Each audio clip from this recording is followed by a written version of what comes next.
नमस्ते, नर्मदे हर। मैं मीना तानाजी पवार खारघर नवी मुंबई महाराष्ट्र से बोल रही हूँ। मैं नर्मदा परिक्रमा में जा रही हूँ और वाहन परिक्रमा कर रही हूँ। ट्रैवल इंडिया विद देवा बाबा उनके साथ में जा रही हूँ परिक्रमा में। 16 नवंबर 2021 से 5 दिसंबर 2021 तक ये हमारी परिक्रमा चलेगी। नर्मदे हर। जैसा आपको पता है कि YouTube पे 2 महीने पहले ये मैंने एक प्रोजेक्ट उठाया था, एक वीडियो बनाई थी कि हम परिक्रमा करेंगे और कि आप लोग अगर आना चाहते हैं तो आप ज़रूर आ सकते हैं। तो उसी चीज़ का फल अब मुझे मिल रहा है कि हमारी बस फाइनली फुल हो चुकी है। पर क्योंकि अब मैं ये वीडियो इसलिए बना रहा हूँ क्योंकि जो हमारी बस फुल हुई है उसमें तरीके के लोग हैं। राष्ट्र के अलग अलग कोने से आए हुए हैं, अलग अलग प्रदेशों से आए हुए लोग हैं, अलग अलग कल्चर से आए हुए हैं और ये सभी मिलकर हम रात को स्कंद पुराण पढ़ते हैं। तो उस क्लासेस में आके सब एक दूसरे से बातें करते हैं, सब अपने अपनी अनुभव बताते हैं कि लोग डेली अपडेट करते हैं एक दूसरे को।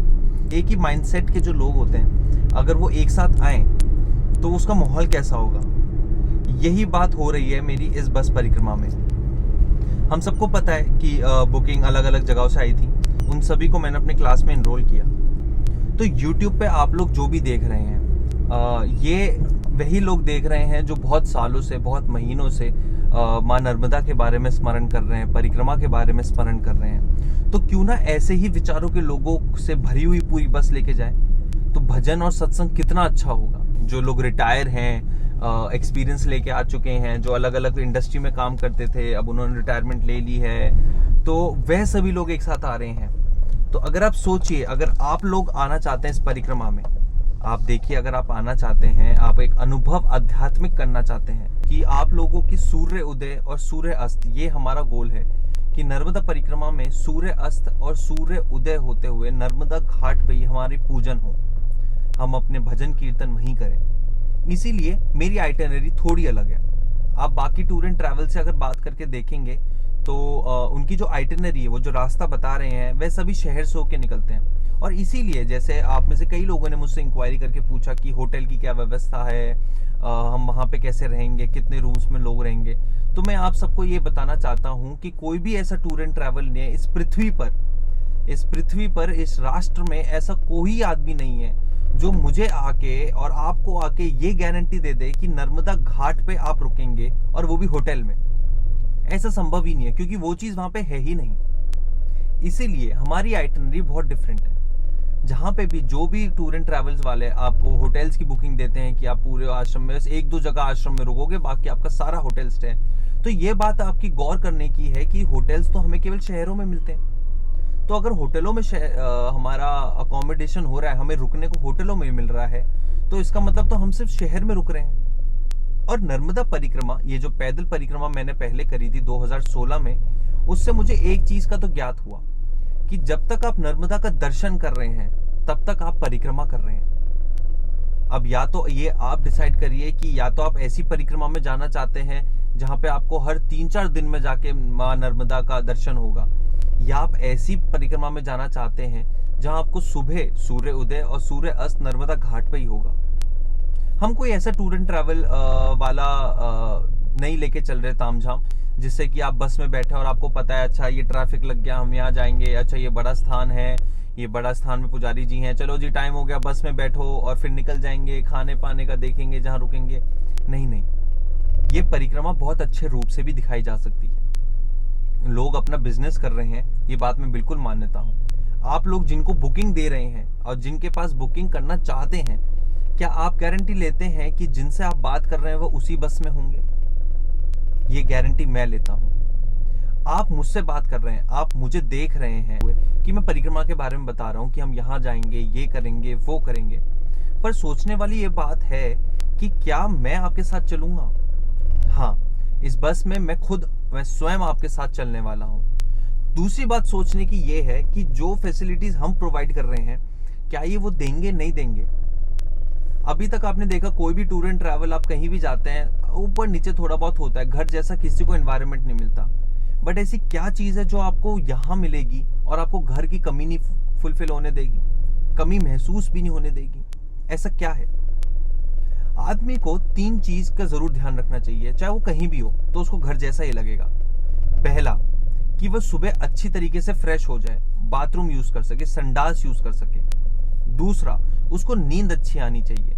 कोई भी स्थान हो, कैसा भी हो, अगर नींद अच्छी आएगी तो आदमी अगले दिन की जो जंग है उसको लड़ने के लिए तैयार रहता है। तीसरा, उसको भोजन अच्छा मिलना चाहिए, क्योंकि आप ये ध्यान रखने की बात है कि जो भी इस परिक्रमा में आ रहा है वो ज्यादा से ज्यादातर लोग 45-50 से ऊपर हैं। तो हालांकि ये बात बिल्कुल जायज है कि छोटी मोटी बीमारियां जो बुढ़ापे में जो बुजुर्ग को लोग लग जाती हैं, जैसे कि बीपी, डायबिटीज, एंजाइटी, ये छोटी मोटी बीमारियां लगी रहती हैं। बट ये छोटी बीमारियां आपको इग्नोर नहीं करनी।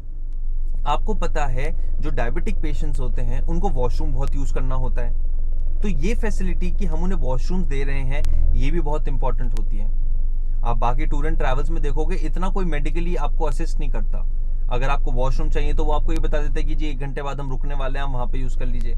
इसकी वजह से आदमी को बेचैनी बहुत रहती है, बैठने में अनकंफर्टेबल होता है। तो क्या हम इस यात्रा में कष्ट उठाने आए हैं या क्या इस यात्रा में हम आध्यात्मिक कष्ट उठाने आए हैं? हमारे जितने भी परिक्रमा वासी हैं वह सब धीरे धीरे करके अपना आप को तैयार कर रहे हैं। कोई उदयपुर से है, कोई मुंबई से है, गोवा से है, बैंगलोर से है, कोलकाता से है, अयोध्या से है, उज्जैन, स्वयं उज्जैन से है, इंदौर से है, दिल्ली से है, अलग अलग प्रांत से लोग आए हुए हैं। वह सभी का यही लक्ष्य है कि वह आध्यात्मिक ज्ञान लें, अपना आप को पहचाने, मां प्रगति से संपर्क में आए।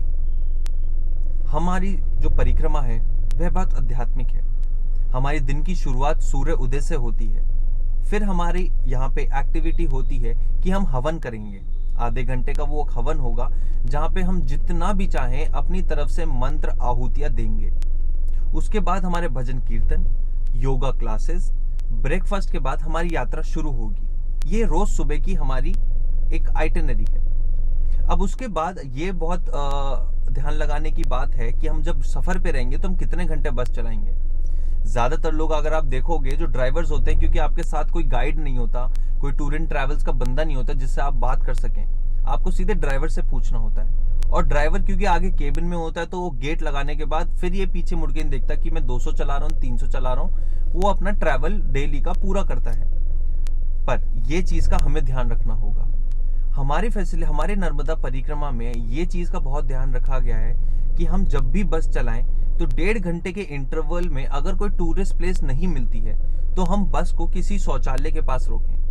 कि जितने भी डायबिटिक्स पेशेंट हैं, जितने भी बीपी के पेशेंट हैं, उनको वॉशरूम बहुत जल्दी लगता है, तो वो हर 1.5 घंटे के इंटरवल में कम से कम वॉशरूम यूज कर सकें। अब आते हैं खाने की बात। इस पूरी परिक्रमा में हमें पता है 3 साल से लोग रुके हुए हैं और सब भर के एकदम आएंगे परिक्रमा में, तो जाहिर सी बात है वहां पे भीड़ बहुत हो जाएगी।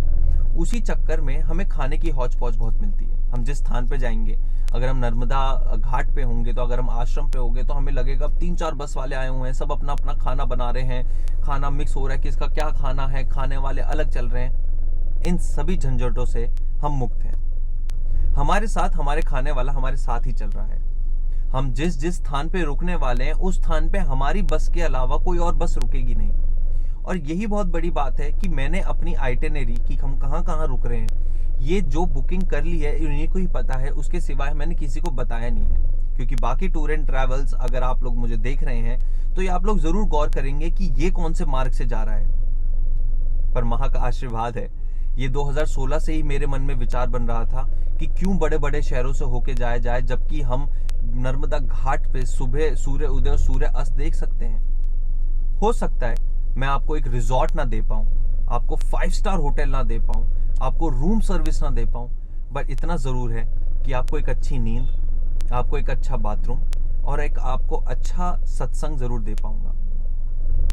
इन्हीं चीजों को लेते हुए बहुत छोटी छोटी चीजें होती हैं बट ये बहुत बड़ा इशू बन जाती हैं। दूसरा सबसे बड़ा इशू होता है हाइजीन का। आप आश्रम जाते हैं, धर्मशाला जाते हैं, आपको पता है हजारों श्रद्धालु आ रहे हैं, परिक्रमावासी आ रहे हैं, सैकड़ों बसें चल रही हैं। ये वॉशरूम, ये आश्रमों पे रुकेंगी, धर्मशाला में रुकेंगी, मैं तो कह रहा हूँ इवन होटल पे भी रुकेंगी। तो क्या हम ये चीज लेके चल सकते हैं कि हमें हर जगह बाथरूम की सुविधा साफ सुथरी मिलेगी? नहीं। इन्हीं चीजों का गौर करते हुए हम अपने साथ एक क्लीनर लेके चल रहे हैं, जो कि जहाँ पे भी हम रुकेंगे सबसे पहले वो अपने वॉशरूम क्लीन करेगा, जिससे कि आप लोगों को कोई दिक्कत ना आए। क्योंकि वॉशरूम, खाना, सोना और भगवान, ये 4 चीजें आदमी के बहुत व्यक्तिगत होते हैं, इनसे हम छेड़छाड़ नहीं करना चाहते। अगर आपके मन में अभी भी कुछ सवाल है तो आप आइए, मुझसे बात कीजिए, मुझे फ़ोन कीजिए। मेरे नंबर आपको स्क्रीन पर डिस्प्ले हो रहा है, आप मुझसे कांटेक्ट कीजिए। और आपके मन में कहीं ना कहीं कोई दुविधा है कि मैं अकेली महिला हूँ, कैसे जाऊँगी, या हम कपल है, मियाँ बीबी हैं, बुजुर्ग हैं, कैसे जाएंगे, कोई देखभाल रखेगा, तो आप इस चीज़ से संतुष्ट रहिए। मैं आपसे बात ज़रूर कहना चाहता हूँ कि ये बात मैंने ज़रूर गौर में रखी हुई है, क्योंकि मैं अपने पिता को अब देखता हूँ कि अब वो संन्यास की ओर जा चुके हैं। अब वो संन्यास के रास्ते में मुझे पता है कि बॉडी को, ये मेडिकल बॉडी है, बॉडी की नेसेसिटी, इस बॉडी को क्या क्या चाहिए होता है। एक बुजुर्ग को, जो 50 से ऊपर के बुजुर्ग हैं, 55-60 से ऊपर के बुजुर्ग हैं, उनका रूटीन कैसा होता है। हम उनको एकदम से वापस जवानी में नहीं ला सकते, परंतु हम उनसे जवानी बची कुची छीन भी नहीं सकते। तो एक डेली रूटीन में लेके चलिए, जहाँ पे आपको सुबह शाम आधे घंटे का सत्संग मिले, भजन कीर्तन हो, स्कंद पुराण का पाठ हो। जिस जगह जा रहे हैं वहाँ पे कम से कम 15 मिनट आराम से बैठ सकें। जिस घाट पे हमारा स्थान पे हम रुकेंगे रात में, उसके वहाँ स्थान पे हमारे अलावा कोई और ना हो, कोई और बस बुकिंग ना हो, जिससे हमें ज़्यादा क्राउड लोग ना मिले। तो इन सभी चीज़ों का बहुत मान रखा गया है और ये चीज़ें बहुत ध्यान में रखी गई हैं। अब आती है बात कि हम आप पे विश्वास कैसे करें।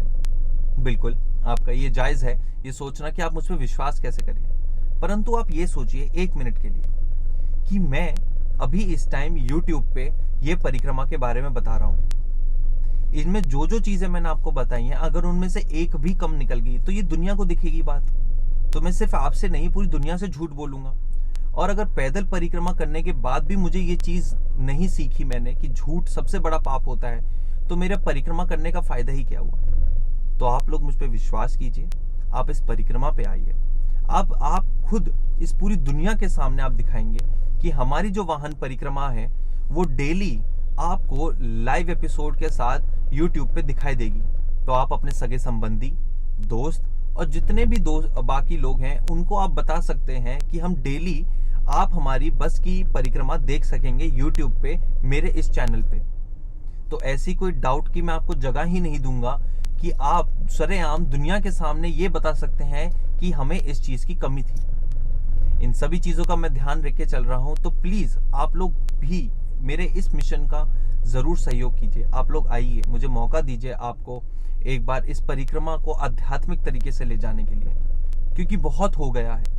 अब हम अपने धर्म में भी अगर हम कॉम्प्रोमाइज़ करेंगे तो फिर जीवन का जो इतना अनुभव आप लोग लेके आ रहे हो, कोई 45 साल, कोई 50, 60, 70, 80, 94 ईयर्स की महिला हमारे साथ चल रही हैं।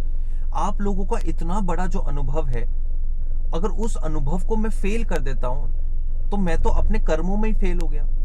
और मैं आपसे बहुत छोटा हूँ, आपके बेटे के समान हूँ, मैं बहुत छोटा हूँ आपसे। तो कम से कम आप मुझे ये मेरी रिस्पॉन्सिबिलिटी बनती है कि आपको जो मैं चाहते हो आप आध्यात्मिक लेवल पे पहुंचना, वो मैं आपको कम से कम दे पाऊं। आपके कोई और भी सवाल हो तो आप ज़रूर मुझसे पूछिए, कमेंट पे लिख दीजिए। आप मुझे फ़ोन कर सकते हैं, व्हाट्सएप कर सकते हैं, मैसेज ड्रॉप कर सकते हैं। आपकी कोई भी बातें हो, मैं आपको कोई भी सवाल हो, मैं आपको उसके जवाब ज़रूर दूंगा। इसी बात से मैं आपसे कहता हूँ कि आप सहयोग कीजिए मेरे साथ और मेरे साथ इस परिक्रमा में आइए और अपने आध्यात्मिक लेवल को आप एक कदम और ऊपर ले जाइए। ये ज़िंदगी का वो पल है जब आपको सारी चीज़ें अच्छी लगेंगी और सारी चीज़ें बुरी भी लगेंगी। बट क्या हम इसी मोह माया में उलझने के लिए इसी अनुभव को लेके यहाँ तक पहुँचे थे? आप लोगों ने अपनी ज़िंदगी में बहुत अलग अलग अनुभव देखे हैं, तो क्या उस अनुभव को आप व्यर्थ देना चाहते हैं? अपने शरीर को इतना बलवान बना दीजिए कि ये आत्मा दोबारा इस जन्म के साइकिल पे वापस ना आए 84 लाख योनियों से। क्या आप दोबारा वो योनियों में उलझना चाहते हैं? ये आपके संन्यास का समय है। आध्यात्मिक ऊर्जा जगाइए, आध्यात्मिक जोत जगाइए, चाहे वापस फिर घर चले जाएं, पर आपको ये जरूर पता होगा कि मैं हूं कहां। घर रहकर भी आप उसी जंगल में रहिए, नर्मदा में वो एक्सपीरियंस, वो अनुभव कीजिए कि आप जिंदगी भर के लिए आप अपनी आत्मा यहाँ बसा देंगे, चाहे शरीर आपका किसी भी क्षेत्र में हो। आइए अपने आशीर्वाद के साथ मुझे इस परिक्रमा आपके आध्यात्मिक लेवल पे कराने का मौका दीजिए। नर्मदे हर।